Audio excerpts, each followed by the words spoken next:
Hello friend, नमस्कार। मैं दिनेश शर्मा। आज आपको लग्न के गुरु का शास्त्रीय मत बताऊंगा।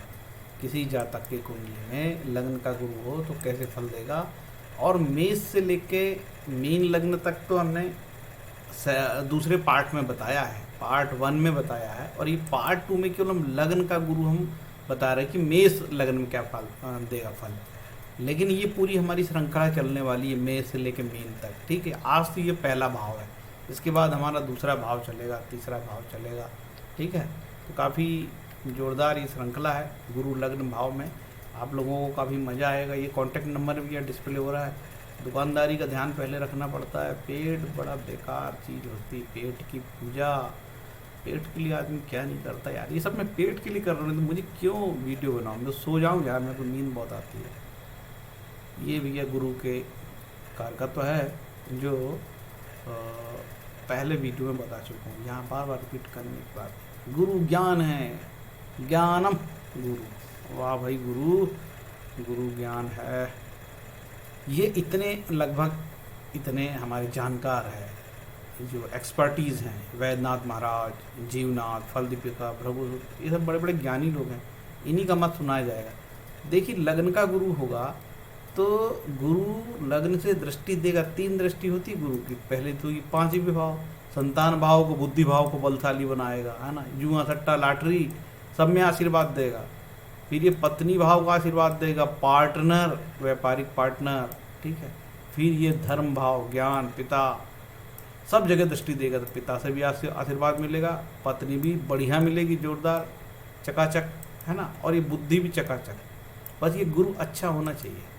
और कहीं यहाँ पे नीच का गुरु हो गया तो सब चकाचक, फिर दिक्कत हो जाएगी। कोई भी चीज़ चकाचक नहीं रहने वाली है, इसका ध्यान जरूर रहे, है ना।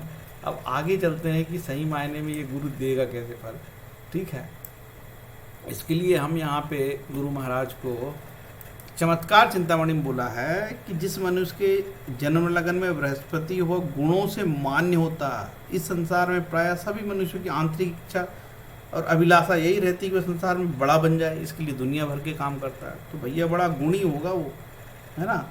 ऐसा व्यक्ति जो है गुणों से मान्य होगा। जीवनाथ महाराज बोलते हैं, जिस मनुष्य के जन्म समय में बृहस्पति लग्न में हो उसे अपने गुण समूह से ही सर्वदा लोगों में गुरुता, श्रेष्ठता, बड़प्पन प्राप्त होती है। वह सुखी होता है, उसका स्वरूप मनोहर होता है। वह विविध प्रकार के भोगों में धन खर्च करता है। जीवन यात्रा के अंत में उसे विष्णु लोक की प्राप्ति होती है। बहुत पॉजिटिव बताया है। इसके बाद वराहमिहिर ने कहा है कि बस एक ही शब्द लिखा है, विद्वान होगा, ज्ञानी होगा। ठीक है, मंत्रेश्वर महाराज बोलते हैं, फल दीपिका के लेखक, यदि लग्न में बृहस्पति हो तो शोभावान, सत्कर्म करने वाला, दीर्घायु और निर्भय होता है। इसे पुत्र सुख भी प्राप्त होता है। ठीक है, जयदेव महाराज कहते हैं, जातक विद्वान, राजपूज्य, अत्यंत उदार, स्त्री पुत्र आदि के सुख से युक्त होता है। ठीक है, देखो भैया, मेरा ये वीडियो देखने के पहले पार्ट 1 देख लेना, वो काफ़ी मज़ेदार है। ठीक है, इससे ज़्यादा मज़ेदार है पार्ट 1। इसमें तो केवल किन्ने क्या बोला वही बता रहा हूँ। आप किताब खरीद के आप भी पढ़ लोगे, कोई बड़ी बात नहीं है। जयदेव महाराज बोलते हैं, जातक विद्वान होगा, राजपूज्य, अत्यंत उदार, स्त्री पुत्र आदि के सुख से युक्त होगा। काशीनाथ महाराज बोलते हैं, जातक सुशील, प्रगल्भ, रूपवान, राजप्रिय, निरोग, ज्ञानी तथा सज्जन होगा। कल्याण वर्मा जी कहते हैं, जातक सुंदर शरीर वाला, बली, दीर्घायु, विचार पूर्वक काम करने वाला, पंडित, धीर, श्रेष्ठ। वैद्यनाथ महाराज कहते हैं, जो जातक प्रजात के लेखक हैं, जातक विद्याभ्यासी, राजमान्य, कृतज्ञ, अत्यंत उदारचित और सुंदर शरीर होगा। ठीक है, एक चीज़ बताना भूल गया था, गुरु की दृष्टि हमेशा शुभ होती है। गुरु की दृष्टि अमृत प्रदान करती है। लेकिन याद रहे, यदि गुरु अष्टमेश है, षष्टमेश है, द्वादशेश है तो जेल भी पहुंचा देती है गुरु की दृष्टि। इसका याद रखना, कोई भी ग्रह शुभ और अशुभ दोनों हो सकता है। यदि गुरु यहाँ का मालिक बन जाए, ये देखो, ये हो गया अष्टमेश, और ये देखो गुरु यहाँ पहुँच गया, हो गया द्वादशेश, देखो गुरु यहाँ पहुँच गया, हो गया षष्टेश, पहुँचा देते हैं जेल, वक्त पड़ता है। तो पहला मेरा पार्ट जरूर देख लेना, नहीं तो मज़ा नहीं आएगा। डुंडीराज महाराज कहते हैं, जातक विद्याभ्यासी, राजमान्य, कृतज्ञ, अत्यंत उदारचित और सुंदर शरीर वाला होता है। मानसागरी में कहा गया है, जातक सदा वस्त्र तथा आभूषणों से युक्त, स्वर्ण रत्न आदि धन से पूर्ण, सुंदर स्वरूप तथा राजकुल का प्रिय होता है। पाराशर महाराज कहते हैं, ऋषि पाराशर, फादर ऑफ एस्ट्रोलॉजी, जातक दीर्घायु, धनी, राजा का प्यारा होता है, इसका पुत्र दीर्घायु होता है। वशिष्ठ महाराज कहते हैं, सुखी व देवार्चन तत्परश्च धनी भवेद देवगुरु। मतलब जातक कवि, गायक, सुंदर, पवित्र, दानी। देखो, जातक कवि होगा, गायक होगा, सुंदर होगा, पवित्र, दानी, घृत पदार्थ भोक्ता, खाने पीने में शौकीन, राजमान, सुखी, देव पूजक, धनी। यह गुरु यदि लग्न में, त्रिकोण में या केंद्र में हो, धनु, मीन, कर्क राशि हो तो अरिष्ट नहीं होता है, पॉजिटिव ही बताया है। जातक क्रूर ग्रह की दृष्टि से कुछ व्यथा भोगी होती है। वृहद यवन जातक, जातक विद्वान, राजप्रिय, बुद्धिमान, कृतज्ञ, अत्यंत उदारचित्त, सुंदर शरीर और बली होता है। जागेश्वर महाराज, लोग इसका आदर मान करते हैं और अच्छा उत्तम भोजन खाता है। इसका शरीर दृढ़, कोमल और मनोहर होता है। यह अपने भाव अपने मन में ही रखता है। पुंजराज महाराज, यह मधुर प्रिय होता है, यह सर्वलोक हितकर सत्य और मधुर वचन बोलता है। नारायण महाराज, मकर को छोड़कर किसी दूसरी राशि में गुरु लग्न में हो तो जातक या तो राजा का बड़ा धनी होता है। नारायण महाराज ने बोले थे मकर का, क्योंकि मकर का गुरु क्या होगा मालूम है, यहाँ नीच का हो जाएगा। ये मैंने अपने पार्ट 1 में पूरी कहानी बताई है। 20-21 मिनट का मेरा वीडियो भयंकर ही जोरदार है, धांसू बनाया हूँ, यहाँ जरूर देख लेना। लेकिन भैया ऐसा थोड़ी है, ये शुक्र राशि का गुरु यहाँ पे ये शत्रु राशि में बैठ गए, समझ गए। तो गुरु क्या है ये देखने के लिए पहला वीडियो जरूर देख लेना। शत्रु राशि का गुरु कौन से अच्छे फल देगा यार। नारायण महाराज कुछ भी बोलते रहे, मकर छोड़कर किसी दूसरी राशि में गुरु लगन का जातक हो तो राजा बड़ा हो, ठीक है। अब हरिवंश महाराज बोलते हैं, जातक राजा जैसा प्रतापी, विद्वान, वाहन युक्त, भोगी, धैर्यवान, बुद्धिमान, प्रभावी, प्रसिद्ध कुल में उत्पन्न, गुणी, निर्वैर, गोरा, सुंदर, अच्छी स्त्री का पति, दीर्घायु तो निरोग होता है। तत्व प्रदीप जातक नामक किताब में लिखा है, ग्रंथ में लिखा है, नीच राशि से के ग्रह सभी फल नाश करते हैं। उच्च राशि में हो तो भी यदि वह षष्टम अष्टम व्यवस्थान में हो तो संपूर्ण शुभ फल का नाश करते हैं। गुरु स्वस्थान के फल का नाशक होता है, किंतु गुरु की दृष्टि जिस पर होती है उस स्थान की वृद्धि होती है, अर्थात उस स्थान के फल अच्छे मिलते हैं। शनि जिस स्थान में होता है उस स्थान की वृद्धि होती है, फल अच्छे मिलते हैं, किंतु शनि की दृष्टि बहुत भयंकर होती है, जिस पर यह दृष्टि पड़ती है उसके फलों का नाश हो जाता है। देखो, ये काफ़ी टेक्निकल चीज़ हो गई है। हमारा सिंपल मानना है, रोज़ हम कुंडली देखते हैं, यही काम करते हैं। उच्च का गुरु था, आज ही आया था उच्च का गुरु, पत्नी छोड़ गई है, ठीक है, और बच्चा भी एक ही बच्ची हुई है, और 10वें भाव में था उच्च का गुरु, और शिक्षक था बेचारा, काफ़ी इंटेलिजेंट था, लेकिन पत्नी छोड़ गई उसको, ठीक है। तो ऐसा कुछ भी नहीं है यार कि कोई गुरु उच्च का हो तो बहुत अच्छा ही फल देगा। हमने ढेरों कुंडली देखे, और जैसे ही उच्च का गुरु देखते हैं तो हमारा ध्यान चले जाता है एस्ट्रोलॉजर का, और ये तो बड़ा राजा होगा यार, लेकिन वास्तविकता कुछ और है। क्यों?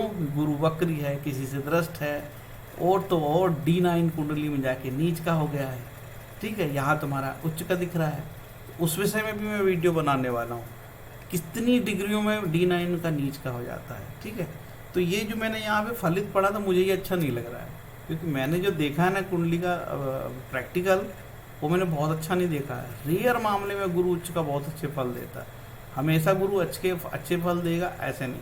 लेकिन एक चीज़ मैं बता देता हूँ, उच्च के गुरु में के लोगों में एक महान नैतिकता होती है। एक सज्जन को मैंने देखा, उच्च का गुरु है, और उच्च का गुरु उसका 12वें स्थान पे है। 12वें स्थान मतलब कौन सा स्थान कहलाएगा? जे हो गई कर्क राशि, यहाँ उच्च का गुरु हो गया, ठीक है। तो लगन उसकी 5 नंबर की कहलाएगी जी, ठीक है। ये व्यक्ति की भी पत्नी छोड़ गई, ठीक है। एक और ख़ास बात बता रहा हूँ, ये मेरी क्रीम नॉलेज है। अब तक मैं जो वीडियो बना रहा था उसको बोला तो मेरा कोई मतलब नहीं भैया, मैं कुछ नहीं बोलूँगा, लेकिन गुरु के मामले में भयंकर हस्तक्षेप है मेरा। मैंने गुरु की खूब स्टडी करी है। गुरु उच्च का है, किसी पत्नी छोड़ गई, ठीक है। अब एक और प्रश्न होता है, उसकी पत्नी छोड़ गई। ये व्यक्ति जीव प्रेमी है, जीव से बहुत प्यार करता है, और इसके कोई हिडन कोई दुश्मन नहीं है, ठीक है। अब एक व्यक्ति यहाँ पे गुरु है, ये उच्च का, पत्नी छोड़ गई, 2-3 केस ऐसे हो चुके हैं, ये उच्च के गुरु बैठे यहाँ पे, सॉरी ये तो रहने दो उसको, ये उच्च के गुरु बैठे कर्क राशि में, ठीक है, बच्चा ही नहीं हो रहा है, ठीक है। तो ये स्थिति है। अब हमने देखे गुरु यहाँ उच्च का है, कोई लाभ नहीं हो रहा है, कोई लाभ नहीं हो रहा है। लेकिन किसको लाभ होता है? जो धर्मप्रिय व्यक्ति होते हैं उनके लिए। अब गुरु यहाँ उच्च का हो जाए, व्यक्ति पूरी दुनिया की प्रतियोगिता जीत लेगा, लेकिन ईमानदारी से जीतेगा, और ये दुनिया है चोरों की। तो ऐसे फल हम समझ सकते हैं। और कई बार हमने गुरु यहाँ देखे उच्च के, कोई रिजल्ट नहीं आता, कोई रिजल्ट ही नहीं आता। क्यों? कि दूसरे स्थान से शनि पीड़ित होता है, D9 में पीड़ित होता है। शनि के साथ दूसरे ग्रह बैठ जाते हैं, वो पूरी कुंडली को प्रभावित करते रहते हैं। तो बिना कुंडली देखे ये फाइनल रिजल्ट पे आना कि क्या रिजल्ट देगा, बहुत कठिन हो जाता है। अब अंदाज लगा लो यार, गुरु यहाँ बैठ गया, अपने भाव को ही खा गया गुरु ने, गुरु जहाँ बैठे गुरु ने नाश कर दिया वहाँ का, संतान ही नहीं हो रही है। तो यहाँ पे जो अभी हम पढ़ रहे थे, गुरु स्वस्थान के नाशक है, ये चीज़ हमने कई जगह देखे हैं। हमने एक सज्जन को देखे कि बेचारा यहाँ पे गुरु इसका ये हाल है, ठीक है, धनु राशि का, ठीक है, मीन लगन की कुंडली, भैया की नौकरी चले गई यार, ठीक है, क्योंकि गुरु यहाँ पे 10वें स्थान पे क्या करता है मालूम है? इसको छोड़ो यार, इसकी दृष्टि को डिलीट कर देता हूँ, काफ़ी डिस्टर्ब कर रहे हैं। गुरु यहाँ पे क्या हुआ? गुरु ने क्या किया, इतनी श्रेष्ठता दे देता है गुरु यहाँ पे, तो वो अपने जॉब में किसी को मानना नहीं, किसी को सुनना नहीं, बॉस ने निपटा दिया। अब गुरु यहाँ क्या करेगा? उच्च का गुरु क्या करेगा यहाँ पे?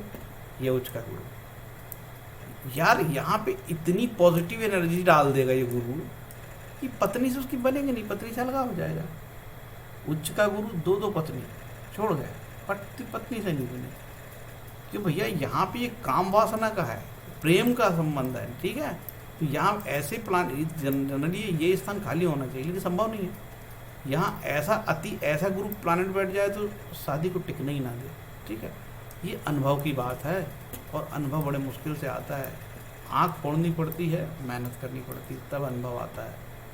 ये गणेश होरा के लेखक बोलते हैं कि लग्न में बृहस्पति जातक को अत्यंत सौम्य शांत प्रबुद्ध भाव का प्रदान करता है। जातक लंबा स्वस्थ होता है, जातक की अस्थियाँ चौड़ी होगी, उसकी चाल सहज होगी, सभी क्रियाएं पूर्ण निर्धारित व निराकुल होगी। स्वभाव से व्यक्ति शांत और निश्चल होगा। व्यक्ति गहन चिंतक, उत्साही, ज्ञानी, प्रिय, दीर्घायु होगा। उसमें भीरुता या दायित्वच्युति का स्वभाव नहीं होगा। जातक अपने कर्तव्य और जिम्मेदारी से मुंह नहीं मोड़ेगा। बृहस्पति जातक को चतुर निपुण बनाएगा। बहुत अच्छी बात, ये संभव है। व्यक्ति कुलीन व सदाचारी होगा। वह धर्मत अनुगामी, धर्मपरायण और धर्मनुष्ठानी होगा। तीर्थ यात्रा और तीर्थ स्थान से ऐसे व्यक्ति के जीवन का अभिन्न अंग होंगे। शांत और गंभीर स्वभाव के कारण समाज ऐसे व्यक्ति का परामर्श लेगा, उसका अनुसरण करेगा। जातक विश्वसनीय भी होगा। समाज ऐसे जातक के परामर्श व साथ के अधिमान देगा। संक्षेप में जातक भाग्यशाली होगा। देखिए, गुरु का मुख्य है, गुरु ज्ञान है, तो ऐसे व्यक्ति ज्ञानी होंगे, और ज्ञानी व्यक्ति कभी समाज के नियमों को तोड़ते नहीं हैं, ठीक है। लेकिन गुरु के साथ वही बात, वो कैसी प्लेसमेंट है कि 6ठे 8वें भाव में चले गए वो गुरु, तो अच्छे फल नहीं होंगे। क्योंकि ज्योतिष का नियम है, कोई भी ग्रह शुभ और कोई भी ग्रह अशुभ फल देता है। शनि भी 9 में 10 में से होकर शुभ हो जाता है। यदि शनि यहाँ ऐसे हो जाते हैं, शनि देखो ये होगा, शनि यहाँ पे 9 में 10 में 12 1 2 वृषभ लगन की कुंडली, नंबर 2 कहाँ है? वृषभ लगन की कुंडली में शनि महाराज क्या हो गए? वृषभ लगन की कुंडली में शनि महाराज 9 में 10 में से होकर अति शुभ हो गए। लेकिन शनि को तो पाप ग्रह माना जाता है, तो ये शनि यहाँ पे लाभप्रद हो जाता है। वृषभ लगन की कुंडली में अच्छे फल देने लगता है। उसी तरीके से ग्रहों को हमको समझना पड़ेगा, तभी हमको समझ में आएगा कि ग्रह कैसे फल देते हैं। तो ये मैंने आपको आज बताया कि लग्न के गुरु कैसे फल देंगे, ठीक है। तो लग्न के बारे में बताया, और पार्ट 1 में मैंने मेष से मीन तक क्या उनका सैद्धांतिक रूप से वो कैसे रहते हैं, तो वो मैंने परिचय दिया है। और इस तरीके से वो परिचय मैंने दिया है कि इस तरीके की टेवा बना के मैंने सबको समझाया है। तो मेरा आपसे निवेदन है कि ये वाला जो है भाग ज़रूर आप लोग देखिएगा, ठीक है। काफ़ी मैंने मेहनत किया हूँ, तो जब तक आप पार्ट 1 नहीं देखोगे तो आपको मज़ा नहीं आएगा। तो उम्मीद मैं करता हूँ, आपसे निवेदन करता हूँ, पहली बार इतना निवेदन कर रहा हूँ, नहीं तो करता नहीं हूँ, ठीक है। ठीक है। ये वाला जो आपको ये जो है पहला मेरा पार्ट है ना, वो ज़रूर देख लेंगे यार, काफ़ी मेहनत किया हूँ मैंने, ठीक है। तो उसमें नहीं तो मुझे बहुत ख़राब लगेगा यार, इतना मैंने मेहनत किया, मेरे वीडियो किसी ने नहीं देखा, ठीक है। तो ये मेरा पार्ट 1 ज़रूर देखना, आपसे मेरा करबद्ध निवेदन। इतना निवेदन मैंने आज तक किया नहीं, पहली बार कर रहा हूँ। तो भाई ये मेरा वीडियो था लग्न भाव का, और थोड़ी सी बकवास कर ली कि मेरा बुद्ध थोड़ा सा पीड़ित है, जिसका बुद्ध पीड़ित होता है वो बकवास बहुत करता है, तो मैंने थोड़ी सी बकवास किया हूँ।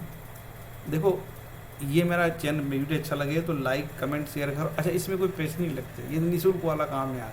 अच्छा ये बोलना पड़ता रहता है, कई ऐसे टाइप के लोग हैं उनको जो बोलो वही कर लेते हैं, तो मैं भी मजबूरी में मैंने कई वीडियो में बोलना ही बंद कर दिया था। अब मैं धीरे धीरे बोलता नहीं भैया लाइक कमेंट कर दो, क्योंकि ये धंधे की बात है यार, ठीक है। तो मैं भी बोलने लगा हूँ यार, अब पहले बोल नहीं रहा था, मैं भी थोड़ा एटीट्यूड में था, नहीं यार एटीट्यूड नहीं चलता धंधे में, बोलना पड़ेगा भैया, पैसे कमाने ये सब करना पड़ता है। यार आप वीडियो बंद करता हूँ, बड़ा और हरे कृष्ण।